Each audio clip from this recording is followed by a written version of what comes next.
जय हिंद साथियों, नमस्कार आप सभी को। स्वागत है आप सभी का आपके अपने चैनल IQ स्टडी सेंटर पर। तो उम्मीद करते हैं आप सब लोग अच्छे होंगे, तैयारी भी अपनी बेहतर तरीके से कर रहे होंगे। तो जुड़ जाइए एक बार फटाफट से भाई सेशन के अंदर। 15,000 प्लस MCQ सीरीज की क्लास जो आपको सिटी के अंदर 75 से 80 स्कोर आराम से दिलाएगी। अगर आप सभी classes math, reasoning, Hindi, English, Haryana G K सभी क्लासेज को टाइम से ज्वाइन करते हैं, नीचे नंबर दिया गया है, इस नंबर के ऊपर व्हाट्सएप करके 170 रुपीज में कंप्लीट PDF हरियाणा सिटी की आप प्राप्त कर सकते हैं। तो अफवाहों के ऊपर ध्यान ना दें कि एग्जाम होगा जुलाई में होगा। आपका एग्जाम अगस्त में होगा, कोई नहीं रोक सकता, लेकिन अगस्त में होने से, अगस्त में तो पक्का होगा, ठीक है। तो इतना जल्दी भी नहीं होगा, क्या पता अगस्त के लास्ट में हो, फर्स्ट वीक में हो, लेकिन पक्का कंफर्म नहीं है। तो प्लीज अपनी तैयारी पे फोकस रखिए, डेली क्लास को ज्वाइन किए।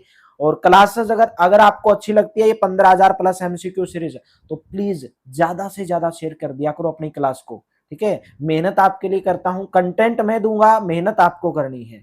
जो मैं करवाऊंगा वो आपको करना है, सच्चे ईमानदारी से करना है, दिल से करना है, तो जरूर सिलेक्शन होगा। डिस्क्रिप्शन में टेलीग्राम का लिंक भी दिया गया है, बाकी क्लासेस के लिए आप टेलीग्राम चैनल को ज्वाइन कर लेना। और जो हरियाणा जीके की क्लास है डेली 9:30 बजे आती है, बाकी क्लास दोपहर को 12 बजे मैथ की आती है, दोपहर को 1 बजे रीजनिंग की, और 2 क्लास लाइव भी चलती है, सुबह 7 बजे हरियाणा करंट अफेयर की, और सुबह 6 बजे इंडिया करंट अफेयर्स की। तो कर लो ज्वाइन, ले लो सिलेक्शन, फ्री में लूट लो सब, ठीक है। प्रदेश का थानेश्वर नामक नगर किस प्रसिद्ध राजा की राजधानी हुआ करता था? हर्षवर्धन की राजधानी हुआ करता था। हर्षवर्धन के एक दरबारी कवि थे बाण भट्ट, और बाण भट्ट के द्वारा मेरे दोस्तों एक हर्षचरित नामक पुस्तक लिखी गई थी। बाण भट्ट के द्वारा हर्षचरित लिखी गई थी, और बाण भट्ट ने हर्षचरित के अंदर ही एक कुरुक्षेत्र के पूरे हर्षवर्धन की जीवनी के बारे में बताया है। और ये जो नगर हुआ करता था ये सरस्वती और घग्गर नदी के बीच में बसा हुआ करता था। तो राइट ऑप्शन क्या हो जाएगा? ऑप्शन नंबर ए। 6ठी शताब्दी के उत्तरार्ध में यानी कि 7वीं शताब्दी के अंदर थानेसर के अंदर पुष्यभूति वंश के शासक की राजधानी हुआ करती थी थानेसर। तो राइट ऑप्शन आपका ऑप्शन नंबर ए करेक्ट हो जाएगा। और आप सब जानते होंगे थानेसर के अंदर महमूद गजनवी ने 1014 ईस्वी के अंदर थानेसर पर आक्रमण करके यहाँ पर एक पवित्र मंदिर हुआ करता था, चंद्र स्वामी मंदिर को नष्ट कर दिया था महमूद गजनवी ने। और थानेसर जो है वर्तमान में अंबाला और करनाल के बीच में स्थित है, यानी कि कुरुक्षेत्र जिले के अंदर स्थित है। तो राइट ऑप्शन ऑप्शन नंबर आपका ए करेक्ट हो जाएगा मेरे दोस्तों। नेक्स्ट बताओगे कौन सा शहर हर्षवर्धन की राजधानी थी? वो था थानेश्वर, डी ऑप्शन करेक्ट हो जाएगा। इंद्रप्रस्थ किसकी थी? कुरुओं की राजधानी थी। स्वर्णप्रस्थ के नाम से सोनीपत को जाना जाता था, पानीपत को पानप्रस्थ के नाम से जाना जाता था, ठीक है। और क्या बताना आपको इसके बारे में? तो हर्षवर्धन जो है थानेसर का पुष्यभूति वंश का एक राजा हुआ करता था, और 647 ईस्वी में सम्राट हर्षवर्धन की मृत्यु हो गई थी। 616 से 647 तक इनका शासनकाल था। नेक्स्ट बताओगे राजा हर्षवर्धन ने कुरुक्षेत्र के पास थानेसर में अपनी राजधानी स्थापित की थी। देखो यहाँ से क्वेश्चन पूछा गया HSSC क्लर्क 2015 में, ये एग्जाम मैंने भी दिया था मेरे दोस्तों 2015 में, ठीक है, HSSC क्लर्क का। तो राइट ऑप्शन क्या बन जाएगा भाई? ऑप्शन नंबर बी, 7वीं शताब्दी ईस्वी में। बी ऑप्शन आपका जो है करेक्ट ऑप्शन हो जाएगा। नेक्स्ट क्वेश्चन बताओगे भाई। राजा हर्षवर्धन तो आप सब लोग जानते होंगे किसके पुत्र थे? राजा हर्षवर्धन मेरे दोस्तों प्रभाकर वर्धन के पुत्र थे। ऑप्शन नंबर आपका डी करेक्ट हो जाएगा। 606 ईस्वी में हर्षवर्धन को थानेसर की गद्दी पर बैठाया गया था। और हर्षवर्धन को और किस नाम से जाना जाता है? हर्षवर्धन को शिलादित्य नाम से भी जाना जाता है मेरे दोस्तों। हर्षवर्धन एक महान लेखक भी थे, और भाई उनके द्वारा कुछ नाटक लिखे गए हैं, जैसे नागानंद हर्षवर्धन के द्वारा लिखी गई, और आपकी प्रिय दर्शिका भी लिखी गई, प्रिय दर्शिका। और भाई रत्नावली भी लिखी गई, रत्नावली, ठीक है। और इनके जो दरबारी कवि थे बाण भट्ट, उनके द्वारा हर्षचरित लिखी गई, कादम्बरी लिखी गई। और हर्षवर्धन के द्वारा नागानंद, प्रिय दर्शिका और रत्नावली तीनों किसके द्वारा लिखी गई? राजा हर्षवर्धन के द्वारा लिखी गई। नेक्स्ट क्वेश्चन, हर्षवर्धन की जीवनी किसने लिखी? वो लिखी बाण भट्ट ने। बाण भट्ट कौन थे? इसके दरबारी कवि थे। और चीनी यात्री हवेन सांग भी आए थे। चीनी यात्री हवेन सांग, क्या नाम था? हवेन सांग, वो भी किसके दरबार में आए थे? वो आए थे हर्षवर्धन के शासनकाल में आए थे। किसके शासनकाल में आए थे? हर्षवर्धन के शासनकाल में। तो राइट ऑप्शन आपका ऑप्शन नंबर ए करेक्ट हो जाएगा मेरे दोस्तों। और इनके द्वारा जो जीवनी लिखी गई थी किसके अंदर दर्शाई गई है? हर्षचरित के अंदर। बाण भट्ट के द्वारा और कौन सी लिखी गई? कादम्बरी भी लिखी गई है, ठीक है। तो नेक्स्ट बताओगे चीनी यात्री हवेनसांग, यहाँ पे हवेनसांग लिख लेना। चीनी यात्री हवेनसांग किस सम्राट के समय हरियाणा क्षेत्र में आए थे? तो हर्षवर्धन के शासनकाल में आए थे, ऑप्शन नंबर ए। और चीनी यात्री जो हवेनसांग थे उनके द्वारा एक पूरी अपनी यात्रा का वर्णन CU की एक पुस्तक लिखी गई थी उनके द्वारा। CU की पुस्तक के अंदर उन्होंने अपनी पूरी भारत की यात्रा के बारे में दर्शाया गया है, ठीक है। और हवेनसांग 637 ईस्वी में कहां पर गए थे? नालंदा विश्वविद्यालय, नालंदा विश्वविद्यालय के अंदर 637 ईस्वी में गए थे। और उस समय नालंदा विश्वविद्यालय के जो आचार्य थे उनका क्या नाम था? आचार्य शीलभद्र। क्या नाम था? आचार्य शीलभद्र था। नेक्स्ट क्वेश्चन, हरियाणा में हर्षवर्धन कालीन ताम्र मुद्राएं कहां से प्राप्त हुई हैं? कहां से प्राप्त हुई हैं? राइट ऑप्शन हो जाएगा ऑप्शन नंबर ए, सोनीपत से प्राप्त हुई है। पेवा क्या हुआ करता था? घोड़ों का व्यापार का केंद्र हुआ करता था महाभारत काल में। घोड़ों का व्यापार का केंद्र, व्यापार का केंद्र कौन सा हुआ करता था? पेहुआ। और सबसे ज्यादा घोड़े कहां पर पाए जाते थे महाभारत काल में? रोहतक जिले के अंदर पाए जाते थे। अग्रोहा किसकी राजधानी हुआ करता था? महाराजा अग्रसेन की राजधानी। महाराजा अग्रसेन की राजधानी कहां पर है ये? अग्रोहा रोहतक के अंदर है। पेहवा के अंदर मेरे दोस्तों पिंडदान, बड़े बड़े अनुष्ठान किए जाते हैं, मेला लगता है अमावस्या को। पेहवा कहां पर है? कुरुक्षेत्र के अंदर है। पानीपत के अंदर तो आप सब लोग जानते हो बहुत प्रसिद्ध लड़ाइयां भी लड़ी गई हैं 1526, 56, 1761 में। पानप्रस्थ के नाम से, पांडुप्रस्थ के नाम से जाना जाता था। सोनीपत को सोनप्रस्थ के नाम से जाना जाता था। तो राइट ऑप्शन आपका ऑप्शन नंबर ए करेक्ट हो जाएगा, ठीक है। नेक्स्ट बताओगे, राजा हर्षवर्धन ने कौन से सन में कुरुक्षेत्र के पास थानेसर में अपनी राजधानी स्थापित की थी? कौन से सन में स्थापित की मेरे दोस्तों? 700 कहीं 600 लगा दो, क्योंकि बहुत सारे स्टूडेंट कंफ्यूज होंगे। 606 से 647 तक इसका शासनकाल था और अनुस्वर लगा के आ जाएंगे 600। तो मेरे दोस्तों जैसे अभी आपका 2000 क्या चला हुआ है? 2025 चला हुआ, तो ये कौन सी शताब्दी है? ये 20वीं थोड़ी है, ये 21वीं शताब्दी है, क्योंकि यहाँ पे 20 है, तो बहुत सारे कंफ्यूज हो जाएंगे। तो 606 से 647 का मतलब है 700 ईस्वी में मेरे दोस्तों। इन्होंने अपनी राजधानी कहां पर स्थानांतरित की थी? कन्नौज के अंदर। कहां पर स्थानांतरित की थी? कन्नौज के अंदर। हविनसांग हर्ष के दरबार में आने वाला पहला चीनी यात्री था। सीयूकी के अंदर उसने अपना पूरा वर्णन किया है। हरियाणा में राजा हर्ष का टीला कहां पर है? हरियाणा में राजा हर्ष का टीला कहां पर है? तो राइट ऑप्शन क्या रहेगा मेरे दोस्त? तो यहाँ मेरे गलत दे दिएगा भाई, राजा हर्ष का टीला तो कुरुक्षेत्र के अंदर आएगा, कुरुक्षेत्र लगाओगे मेरे दोस्तों, ठीक है। राजा हर्ष का टीला कुरुक्षेत्र के थानेसर नामक स्थान पर है, थानेश्वर नामक स्थान पर है। ये तो ऑप्शन गलत दे दिए भाई, ठीक है। और कुरुक्षेत्र के अंदर भाई थानेसर में और क्या? शेख चिल्ली का मकबरा, शेख चिल्ली का मकबरा, शेख चिल्ली का मकबरा, जिसको हरियाणा का क्या कहा जाता है? ताजमहल भी कहा जाता है, ठीक है। नेक्स्ट बताओगे, वर्धन वंश का प्रथम राजा कौन था? वर्धन वंश के प्रथम राजा का नाम था प्रभाकर वर्धन। ऑप्शन नंबर आपका बी करेक्ट हो जाएगा। प्रभाकर वर्धन राज्याभिषेक हुआ था इनका, इनका जो शासनकाल था वो 580 से लेकर 605 में था। 605 में इनकी मृत्यु हो गई थी। फिर 606 में राजा हर्षवर्धन हुआ करते थे और इनके पुत्र थे, तो वो बैठ गए थे गद्दी पर। 647 तक शासन किया, 647 में उनकी मृत्यु हो गई। और उन्होंने हरियाणा का जो कुरुक्षेत्र है, थानेसर है, उसको अपनी राजधानी बनाया था। कन्नौज के अंदर उन्होंने अपनी राजधानी को स्थापित किया था। तो राइट ऑप्शन आपका बी ऑप्शन करेक्ट हो जाएगा। राजा हर्षवर्धन को किसने हराया था?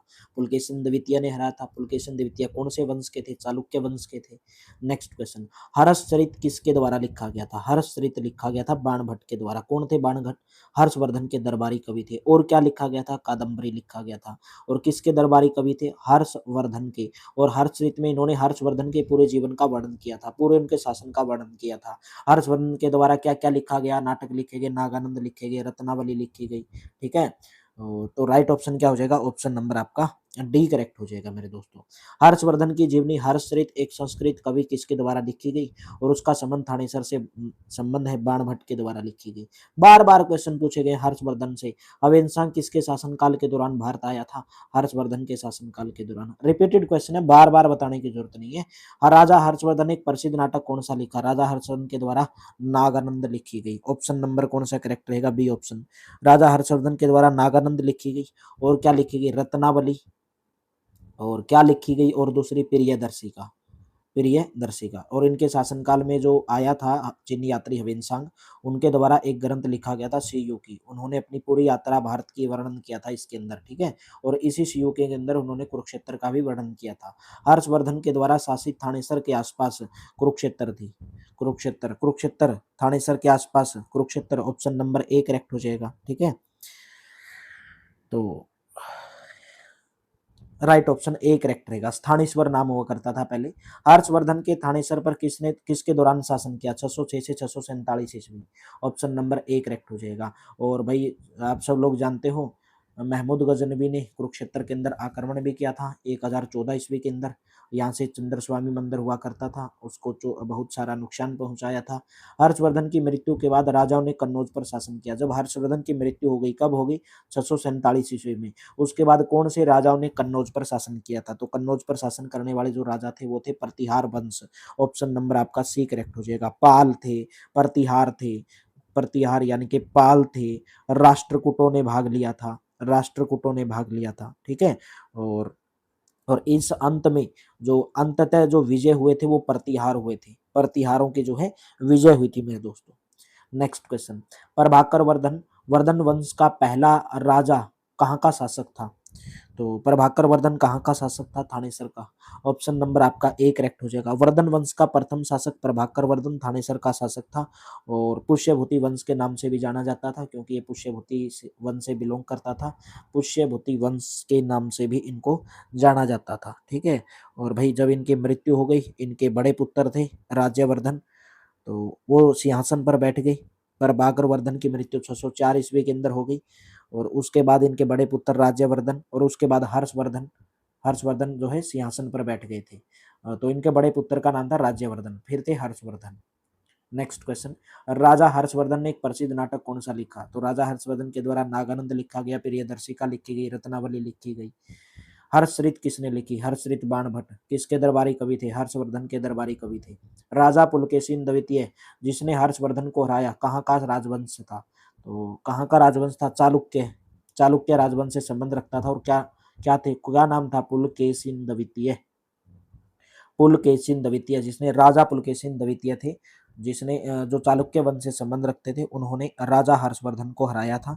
तो राइट ऑप्शन क्या हो जाएगा? ऑप्शन नंबर डी करेक्ट हो जाएगा। तो पूरा तो बता चुका हूं कब से कब तक शासन किया हर्षवर्धन ने, और कहाँ कहाँ पर शासन किया, कहाँ पर राजधानी स्थापित की। चीनी यात्री ह्वेनसांग के द्वारा लिखी पुस्तक में हरियाणा के निम्न किस नगर की गरिमा और शक्ति की चर्चा की गई है? तो हरियाणा के कौन से नगर की चर्चा की गई है? थानेसर की। और सीयू की इनके द्वारा एक जो है चीनी यात्री ह्वेनसांग के द्वारा ये पुस्तक लिखी गई थी जब ये भारत की यात्रा पर आए थे हर्षवर्धन के शासनकाल में। सीयू की इनके द्वारा एक पुस्तक लिखी गई थी थानेश्वर, ठीक है, उसके अंदर वर्णन किया है। इतिहास में उल्लेख मिलता है कि चीनी विद्वान राजा हर्षवर्धन के शासनकाल में थानेसर आए थे। उनका नाम पूछा गया, क्या थे? चीनी यात्री ह्वेनसांग थे। कौन थे? चीनी यात्री ह्वेनसांग। तो राइट ऑप्शन आपका डी करेक्ट हो जाएगा मेरे दोस्तों। बाणभट्ट किसके दरबार में कवि थे? बाणभट्ट तो हर्षवर्धन के दरबार में कवि थे। बाणभट्ट के द्वारा क्या क्या लिखी गई? हर्षरित लिखी गई, और भाई कादम्बरी भी इनके द्वारा लिखी गई। कितनी बार कराऊं, उंगलियों पे याद करवा दूं क्या है? कुछ तो करो आप भी। राजा हर्षवर्धन, डेली क्लास को ज्वाइन कर लो ना, तो बुक उठाने की जरूरत, कोई भी बुक उठाने की जरूरत नहीं है, ठीक है।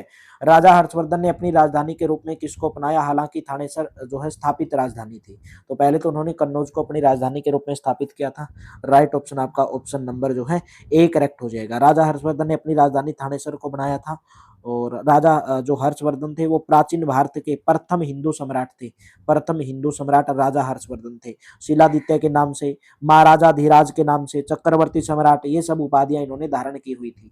700 ईस्वी में कुरुक्षेत्र में राजा हर्षवर्धन ने अपनी राजधानी कहां पर स्थापित की थी? थानेसर के अंदर। बी ऑप्शन करेक्ट हो जाएगा। भाई बार बार आप देख लो, बार बार क्वेश्चन पूछे गए मेरे दोस्तों, तो क्यों आप मेरी बात को गौर नहीं कर रहे हो? इसलिए तो मैं आपको ये 15,000 प्लस सीरीज की आपके लिए स्टार्ट की है। आपके लिए स्टार्ट की है ये, मेरे लिए नहीं, मेरे लिए नहीं। सेम टू सेम गारंटी के साथ मैं बोलता हूं, 60 क्वेश्चन तो डिक्टो मिल जाएंगे देखने को। डिक्टो ऐसे बोलते हैं ना, सेम टू सेम, वो मिलेंगे देखने को। और बाकी जो 20 क्वेश्चन, आप 60 क्वेश्चन तो मिल गए, 60 हो गए ठीक, आपके बच गए कितने? 40।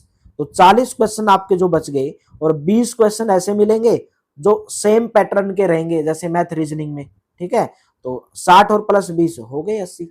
और 20 नंबर में तुक्का भी मार के आओगे तो भी आपका मेरे दोस्तों जबरदस्त स्कोर दिलाएंगे। राजा हर्षवर्धन के शासनकाल में दरबारी कवि कौन थे? नाम था उनका बाण भट्ट। ऑप्शन नंबर आपका सी करेक्ट हो जाएगा। राजा हर्षवर्धन के दरबार में बाण भट्ट क्या भूमिका अदा करते थे? तो क्या भूमिका अदा करते थे? अस्थाना कवि, कवि के रूप में, ठीक है, कवि के रूप में कवि थे भाई वो, ठीक है, बाण भट्ट। मिहिर भोज के शासनकाल में कौन सा स्थान उत्तरी भारत का व्यापारिक केंद्र था?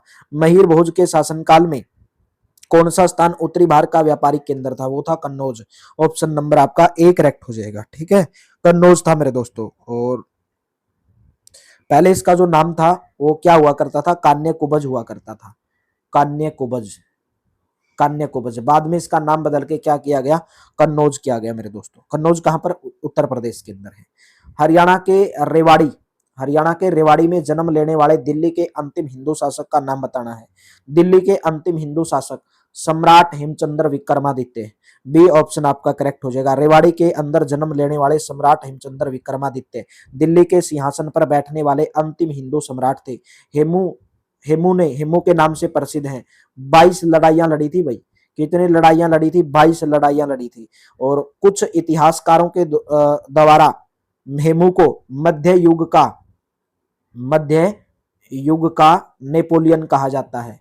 नेपोलियन, मध्य युग का नेपोलियन कहा जाता है, ठीक है। तो बी ऑप्शन आपका करेक्ट हो जाएगा, ठीक है। और 1556 में आप सब लोग ये भी जानते होंगे पानीपत की दूसरी लड़ाई हुई थी अकबर के बीच में और हेमू के बीच में, अकबर और हेमू के बीच में, जिसमें विजयी कौन हुआ था? अकबर विजयी हुआ था। महाराजा सूरजमल की पत्नी महारानी किशोरी किससे संबंधित थी? महाराजा सूरजमल की पत्नी का जो संबंध हुआ करता था वो फरीदाबाद से हुआ करता था। बी ऑप्शन आपका करेक्ट हो जाएगा। महाराजा जो किशोरी, महाराजा सूरजमल की पत्नी महारानी किशोरी एक भरतपुर के राजा हुआ करते थे, यानी कि राजा को पहले नरेश कहा जाता था। भरतपुर के एक नरेश हुआ करते थे, भरतपुर के। और सूरजमल, ठीक है, भरतपुर के नरेश महाराजा सूरजमल की पत्नी थी महारानी किशोरी। और इनकी जो, ये किसकी पुत्री थी? काशीराम, चौधरी काशीराम की पुत्री थी, ठीक है। महारानी जो किशोरी थी हरियाणा के फरीदाबाद से संबंधित थी। बाबर कालीन राजपूत शासक मोहन सिंह भंडार की रियासत हरियाणा में कहां पर थी? बाबर कालीन राजपूत शासक मोहन सिंह भंडार की रियासत हरियाणा में मेरे दोस्तों कैथल के परगने। ऑप्शन नंबर आपका ए करेक्ट हो जाएगा। तो कैथल को आप सब लोग जानते होंगे। मोहन सिंह भंडार ने 1530 ईस्वी के आसपास, 1530 ईस्वी के आसपास बाबर के विरुद्ध विद्रोह किया था। और कैथल रियासत के अंतिम शासक हुआ करते थे, कैथल रियासत के, नाम था उदय सिंह। कैथल रियासत के अंतिम शासक जिसका नाम था उदय सिंह। उदय सिंह का किला भी कहां पर है? कैथल के अंदर है उदय सिंह का किला। अंजनी माता का टीला भी कहां पर? कैथल के अंदर है। कैथल का प्राचीन नाम क्या था? कपिशथल। कैथल का प्राचीन नाम क्या था? कपिशथल था मेरे दोस्तों। कपिल मुनि की नगरी कहा जाता है। हरियाणा की छोटी काशी नवग्रह कुंड स्थापित होने के कारण। 12वीं शताब्दी में किस चौहान शासक ने हरियाणा प्रदेश पर आक्रमण कर तोमरों को पराजित किया था? तो राइट ऑप्शन रहेगा ऑप्शन नंबर सी, अर्णो राजा। 12वीं शताब्दी में अर्णो राजा एक चौहान शासक हुआ करते थे जिन्होंने हरियाणा प्रदेश पर आक्रमण करके तोमरों को क्या किया था? पराजित किया था भाई, ठीक है। तो राइट ऑप्शन क्या रहेगा? ऑप्शन नंबर आपका सी करेक्ट रहेगा। नेक्स्ट बताओगे। पानीपत की तीसरी लड़ाई 1761 में, ठीक है, कब लड़ी गई थी? 1761 में। पूरी डेट पूछे तो 14 जनवरी, 14 जनवरी, ठीक है। किसके बीच में? मराठा और अहमद शाह अब्दालियों के बीच में। अहमद शाह अब्दाली कौन थे? अहमद शाह अब्दाली अफगान शासक थे, अफगान शासक। और मराठा कौन थे? सदाशिव राव भाऊ, उनके द्वारा मराठों की इसके अंदर हार हो गई थी। और 1761 में, 17 जनवरी 1761 को तरावड़ी यानी कि त्राइन में लड़े गए प्रथम युद्ध में किसकी विजय हुई थी? तरावड़ी कहां पर है मेरे दोस्तों? ये करनाल के अंदर है। तरावड़ी त्राइन, तरावड़ी त्राइन भी कहा जाता है, जो कि करनाल में है। तरावड़ी कहां पर? करनाल के अंदर। तो प्रथम युद्ध कब लड़ा गया था? 1191 में लड़ा गया था। किसके बीच में लड़ा गया था? 1191 में मोहम्मद गोरी और पृथ्वीराज चौहान के बीच में।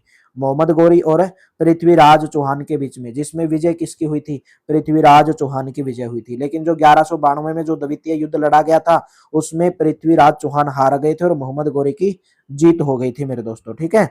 तो इसमें लेकिन पहले युद्ध में पृथ्वीराज चौहान जीत गए थे और मोहम्मद गोरी हार गए थे, लेकिन दूसरे युद्ध में जो है उल्टा हो गया था। हांसी में स्थित तथा पृथ्वीराज चौहान के द्वारा बनाए गए असीगढ़ के किले का निर्माण किस सदी में हुआ था? असीगढ़ का किला कहां पर है? हांसी के अंदर है मेरे दोस्तों। पृथ्वीराज चौहान के द्वारा बनवाया गया था। तलवार के किले के नाम से भी जाना जाता है, 12वीं सदी के अंदर। ऑप्शन नंबर आपका सी करेक्ट हो जाएगा। ठीक है, 12वीं सदी के अंदर। और किस नाम से जाना जाता है? तलवार का किला। तलवार का किला किसको? असीगढ़ के किले को, हांसी के अंदर है।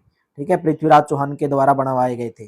तराइन की दूसरी लड़ाई में कौन हार गए थे? बताया था अभी, 1192 में लड़ी गई थी पृथ्वीराज चौहान और मोहम्मद गौरी में। हार कौन गए थे? पृथ्वीराज चौहान हार गए थे, लेकिन पहले वाली में पृथ्वीराज चौहान जीत गए थे। तराइन कहां पर है मेरे दोस्तों? करनाल के अंदर है। ठीक है, नेक्स्ट बताओगे। हरियाणा के रेवाड़ी में जन्म लेने वाले दिल्ली के अंतिम हिंदू शासक का नाम बताना है। तो रेवाड़ी में जन्म लेने वाले तो सम्राट हेमचंद्र विक्रमादित्य थे। सम्राट हेमचंद्र विक्रमादित्य मेरे दोस्तों। तो राइट ऑप्शन क्या रहेगा? ऑप्शन नंबर आपका बी करेक्ट रह जाएगा। और आप सब लोग जानते होंगे 1761 में लड़ाई लड़ी गई पानीपत की, हेमू और हेमचंद्र और विक्रमादित्य के, सॉरी 1556 में, क्योंकि दूसरी लड़ाई लड़ी गई थी इनके बीच में। 1761 में तो मराठों और अहमद शाह अब्दालियों के बीच में लड़ी गई थी। दूसरी लड़ाई लड़ी गई पानीपत की 1556 में। ठीक है, और हेमू के और अकबर के बीच में। इसमें अकबर विजय हो गया था और हेमू इसके अंदर हार गया था। मोहम्मद गौरी ने पृथ्वीराज चौहान को निम्नलिखित में से किस स्थान पर हराया था? तो मोहम्मद गौरी ने और मोहम्मद गौरी के पृथ्वी के बीच में लड़ाई लड़ी गई थी। तराइन का युद्ध लड़ा गया था 1191 में और 1192 में। 1191 में और 1192 में। 1192 में दूसरी लड़ाई और पहली लड़ाई में मोहम्मद गौरी ने पृथ्वीराज चौहान को, तो मोहम्मद गौरी तो 1192 में जीते थे दूसरी लड़ाई में, लेकिन पृथ्वीराज चौहान पहली लड़ाई में जीत गए थे। ठीक है, और दूसरी लड़ाई में पृथ्वीराज चौहान हार गए थे मोहम्मद गौरी से। फिरोज शाह तुगलक ने कौन से शहर की स्थापना की थी? तो याद हो रहे हैं कि नहीं हो रहे हैं? आ रहे हैं ना क्वेश्चन है ऑटोमेटिक माइंड के अंदर। इतना बैठा दिया आपको, अंदर बैठा दिए। हर सब्जेक्ट अंदर बैठा दूंगा आपके दिल के अंदर, दिल में और दिमाग में। सबसे पहले दिमाग में और दिमाग से जाएंगे दिल में। दिमाग और दिल में रहेंगे तो पेपर में एज इट इज छाप के आओगे। तो फिरोज शाह तुगलक ने कौन से शहर की स्थापना की थी? तो राइट ऑप्शन क्या रहेगा मेरे दोस्तों? फिरोज शाह तुगलक के द्वारा जो शहर की स्थापना की गई थी वो हिसार शहर की स्थापना की गई थी। ऑप्शन नंबर आपका बी करेक्ट रहेगा। कब की गई थी? 1354 ईस्वी में की गई थी मेरे दोस्तों। ठीक है, 1354 ईस्वी में की गई थी। हिसार का मतलब ही क्या है? किला। हिसार का मतलब ही क्या? तो मूल रूप से फिरोज का किला कहा जाता था हिसार को। किस नाम से? हिसार ए फिरोजा। बहुत बार एग्जाम के अंदर पूछा गया है। हिसार ए फिरोजा के नाम से कौन से शहर को जाना जाता है? हिसार को जाना जाता है। और क्या कहा जाता था? फिरोज का किला। फिरोज का किला भी किसको कहा जाता था? हिसार को कहा जाता था। ठीक है, तो बाद में लेकिन फिरोज शब्द इससे हटा दिया गया और हिसार इसका जो है नाम कर दिया गया। और इन्होंने अपनी प्रेमिका थी और इनकी पत्नी थी यानी कि गुजरी, गुजरी के लिए गुजरी महल भी हिसार के अंदर इन्होंने बनाया था। दिल्ली सल्तनत का ताज कहा जाता है। दिल्ली सल्तनत का ताज कहा जाता है फिरोज शाह तुगलक को। फिरोज शाह तुगलक के द्वारा और कौन से शहर? फतेहाबाद शहर की, फतेहाबाद शहर की स्थापना भी किसके द्वारा की गई थी? फिरोज शाह तुगलक के द्वारा। फिरोज शाह तुगलक के द्वारा की गई थी। और फिरोजाबाद, फतेहाबाद। नेक्स्ट क्वेश्चन है क्वेश्चन नंबर 21। निम्न में से किस नगर की स्थापना फिरोज शाह तुगलक के द्वारा की गई थी? फिरोज शाह तुगलक के द्वारा स्थापना की गई थी फतेहाबाद, हिसार, फिरोजाबाद, यानी कि सभी के सभी। ऑप्शन नंबर डी करेक्ट हो जाएगा। हिसार नगर की स्थापना किसने की थी? हिसार नगर की स्थापना की बात की जाए तो फिरोज शाह तुगलक के द्वारा की गई थी। हिसार ए फिरोजा के नाम से जाना जाता था और इनकी प्रेमिका थी गुजरी, वहां पर गुजरी महल की इन्होंने स्थापना की थी। कब की थी? 1354 के अंदर इनके द्वारा हिसार शहर की स्थापना की गई थी। हिसार का मतलब ही क्या है? हिसार ए फिरोजा है। नेक्स्ट क्वेश्चन बताएंगे। सन 1354 में किस मुसलमान शासक ने हिसार शहर की स्थापना की थी? फिरोज शाह तुगलक ने की थी। पहला ऑप्शन करेक्ट हो जाएगा। फिरोज शाह फतेहाबाद जिले का नाम इसके नास्त उत्तरीय मुख्यालय कस्बे पर पड़ा है, जिसकी नींव 14वीं सदी में अपने बेटे फतेह खां के नाम पर रखी गई थी। तो फतेह खां किसके बेटे थे? फिरोज शाह तुगलक के बेटे थे। ऑप्शन नंबर आपका सी करेक्ट हो जाएगा। और मैंने आपको बताया कि फतेहाबाद जो नगर है वो, उसका जो क्षेत्रफल है वो 2538 है। तो right option option number C correct रहेगा। फतेहाबाद नगर किसके नाम पर बसाया गया था? फतेह खां के नाम पर बसाया गया था। तुगलक शासक फिरोज तुगलक ने हरियाणा प्रदेश के हिसार जिले में कौन सा नगर बसाया था? हिसार जिले में कौन से नगर की स्थापना की गई थी? फतेहाबाद की स्थापना की गई थी। ऑप्शन नंबर आपका डी करेक्ट हो जाएगा, क्योंकि फतेहाबाद और फरीदाबाद अलग होके किससे बने मेरे दोस्तों? हिसार से अलग होके बने हैं। तो डी ऑप्शन आपका करेक्ट हो जाएगा। इनके पुत्र का नाम था फतेह खां, उसके नाम पर बसाया गया था। इब्राहिम लोदी का मकबरा कहां पर स्थित है? इब्राहिम लोदी का मकबरा पानीपत के अंदर। पानीपत की प्रथम लड़ाई लड़ी गई थी बाबर इब्राहिम लोदी के बीच में। और कब लड़ी गई थी? 21 अप्रैल 1526 को लड़ी गई थी और इसमें इब्राहिम लोदी की हार हो गई थी, बाबर जीत गया था, वहां पर इब्राहिम लोदी का मकबरा बना दिया गया था। दिल्ली की गद्दी पर बैठने वाला अंतिम हिंदू शासक कौन था? दिल्ली की गद्दी पर बैठने वाले अंतिम हिंदू शासक का नाम था हेमचंद्र, जिसको हेमचंद्र विक्रमादित्य के नाम से भी जाना जाता था मेरे दोस्तों। तो राइट ऑप्शन क्या हो जाएगा? ऑप्शन नंबर आपका बी करेक्ट हो जाएगा। और अकबर और हेमू के बीच में पानीपत की दूसरी लड़ाई 1556 में लड़ी गई थी, जिसमें अकबर विजयी हो गया था और हेमू इसके अंदर हार गया था। अशोक कालीन टोपरा यानी कि हरियाणा के यमुनानगर जिला अभिलेख को किसने दिल्ली के फिरोज शाह कोटला में स्थापित किया था? तो वो किसके द्वारा स्थापित किया गया था? Option number A Firoz Shah Tughlaq के द्वारा स्थापित किया गया था। और सबसे पहले जो स्तंभ लेख हैं उनको सबसे पहले पढ़ने का जो कार्य है वो किसके द्वारा किया गया था? 1837 के अंदर सबसे पहले जेम्स प्रिंसेप, जेम्स प्रिंसेप के द्वारा जो है सबसे पहले स्तंभ लेखों को पढ़ा गया था। ए ऑप्शन करेक्ट रहेगा। निम्नलिखित में से हरियाणा के किस नगर पर तैमूर ने आक्रमण किया था? तैमूर ने हरियाणा के कौन से नगर पर आक्रमण किया था? तो राइट ऑप्शन हो जाएगा ऑप्शन नंबर ए सिरसा, फतेहाबाद, हिसार और भी बहुत सारे नगरों पर जो है आक्रमण किया था। ए ऑप्शन आपका करेक्ट हो जाएगा। त्राइन की दूसरी लड़ाई किसने जीती थी? तो त्राइन की दूसरी लड़ाई की बात की जाए 1192 में हुई थी, मोहम्मद गोरी के बीच में हुई थी और पृथ्वीराज चौहान के बीच में हुई थी, जिसमें जो विजयी कौन हो गया था? मोहम्मद गोरी। लेकिन पहले वाली जो 1191 में लड़ी गई थी प्रथम लड़ाई, त्राइन का जो प्रथम युद्ध हुआ था 1191 में, उसमें मोहम्मद गोरी की हार हो गई थी। और जो दोनों युद्ध ये हुए थे वो मोहम्मद गोरी और पृथ्वीराज चौहान के बीच में ही हुए थे। और त्राइन वर्तमान में कहां पर है? करनाल जिले के अंदर है। तो राइट ऑप्शन क्या हो जाएगा? ए ऑप्शन करेक्ट हो जाएगा। निम्न में से कौन सा गलत है? हिसार का संस्थापक फिरोज शाह तुगलक, फरीदाबाद का संस्थापक शेख फरीद, रेवाड़ी का संस्थापक राजा रेवत और सिरसा का संस्थापक राजा सरस। देखिए वैसे तो सभी के सभी सही है भाई, ठीक है, क्योंकि यहाँ पर लेकिन एचएसएससी ने जो आंसर माना था वो सी माना था, ठीक है। तो क्योंकि एक नव युवक सभा की स्थापना की गई थी बनारसी दास के द्वारा, लेकिन यहाँ पर इसको लिखना था नव युवक सभा रेवाड़ी की स्थापना किसके द्वारा की गई? क्योंकि राजा रेवत, रेवती इनकी पुत्री हुआ करती थी, रेवती के नाम पर ही राजा रेवत के द्वारा रेवाड़ी की स्थापना की गई थी, ठीक है। तो यहाँ पर कुछ मिस्टेक है। और फिरोज शाह तुगलक के द्वारा 1354 में की गई थी और फिर शेख फरीद थे संस्थापक फरीदाबाद के मेरे दोस्तों, ठीक है। नेक्स्ट बताओगे, गुलाम वंश का अंतिम शासक जिसने हरियाणा के जंगल कटवा दिए और अत्याचार किए उसका नाम क्या था? तो उसका नाम था गयासुद्दीन बलबन, बलबन। ऑप्शन नंबर आपका सी करेक्ट हो जाएगा। गुलाम वंश का अंतिम शासक, गुलाम वंश का अंतिम शासक कौन था? गयासुद्दीन बलबन, गयासुद्दीन बलबन था। तो यहाँ पर क्या हुआ था भाई, इनके द्वारा जो है जो मेवे थे यानी कि जो मेवात के जो लोग थे वो दिन दिहाड़े क्या किया करते थे? दिल्ली के लोगों को परेशान किया करते थे, लूटपाट मचाया करते थे। तो इन्होंने 1265 ईस्वी के अंदर बलबन के द्वारा उनके खिलाफ एक अभियान चलाया गया था, उनको खदेड़ा गया था, भगाया गया था। और गुलाम वंश का वैसे जो अंतिम जो शासक हुआ करता था वो कौन था मेरे दोस्तों? गयासुद्दीन कैमुर्स, गयासुद्दीन कैमुर्स। फिरोज शाह तुगलक ने कौन से जिले की स्थापना की थी? हिसार शहर की स्थापना की गई थी। ऑप्शन नंबर आपका बी करेक्ट हो जाएगा, हिसार जिले की स्थापना की थी। गुलाम वंश के सुल्तान बलबन ने हरियाणा के शक्तिशाली मेवों की शक्ति को नष्ट करने का प्रयास कब किया था? 1265 में। अभी अभी मैंने आपको बता चुका हूं।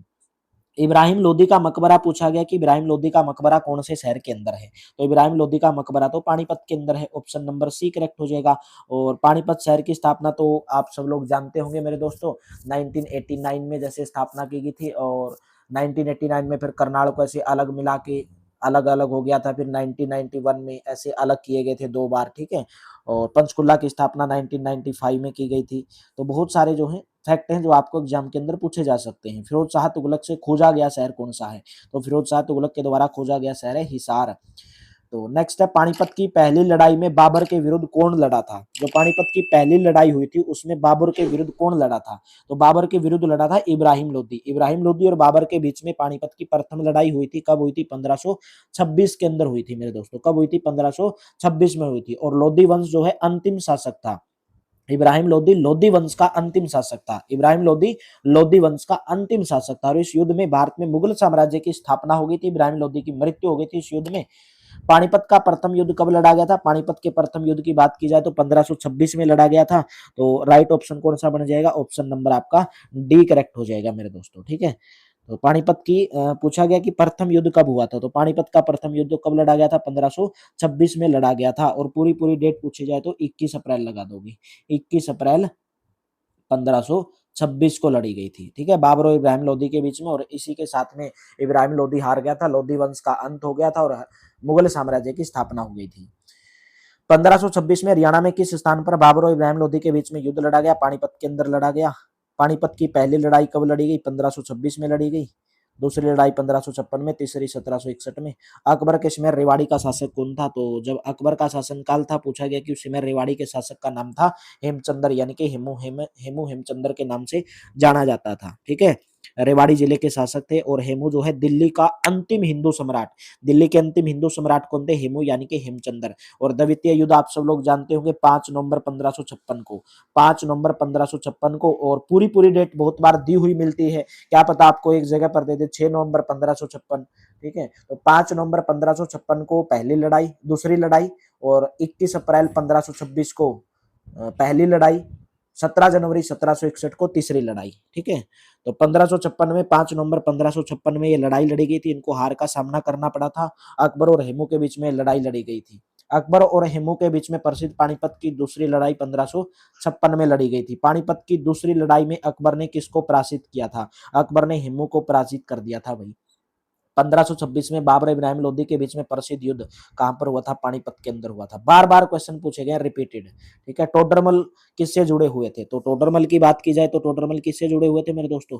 राइट ऑप्शन बन जाएगा ऑप्शन नंबर डी, भूमि राजस्व सुधार से जुड़े हुए थे। डी ऑप्शन आपका जो है करेक्ट ऑप्शन हो जाएगा। कौन थे टोडरमल? अकबर के जो नवरत्न हुआ करते थे ना, अकबर के नवरत्न, उनमें से एक कौन थे? उनमें से एक टोडरमल थे मेरे दोस्तों। तो अकबर के समय में जैसे अभी आप जो भूमि की पैमाइश करते हैं, भूमि की पैमाइश का जो पैमाना है, उसका आयोजन टोडरमल के द्वारा ही किया गया था। पानीपत की प्रसिद्ध लड़ाई कहां पर लड़ी गई? पानीपत की, पानीपत में लड़ी गई। और कहां पर लड़ोगे? थोड़ी घर पे लड़ोगे। तो क्वेश्चन पूछा गया, नारनौल के क्षेत्र में सतनामी सैनिकों से किस मुगल सम्राट की सेना ने भयंकर युद्ध किया था? तो नारनौल के क्षेत्र में सैनिकों की सेना, सतनामी सैनिकों की सेना ने कौन से सम्राट की? मुगल सम्राट औरंगजेब के खिलाफ जो है भयंकर युद्ध किया था। ऑप्शन नंबर आपका ए करेक्ट हो जाएगा मेरे दोस्तों। ठीक है, और सतनामी संप्रदाय की स्थापना, जो सतनामी संप्रदाय है उसकी स्थापना एक वीरभान संत हुआ करते थे, उनके द्वारा जो है सतनामी संप्रदाय की स्थापना की गई थी। कब की गई थी? नारनौल के अंदर की गई थी, 1657 के अंदर की गई थी।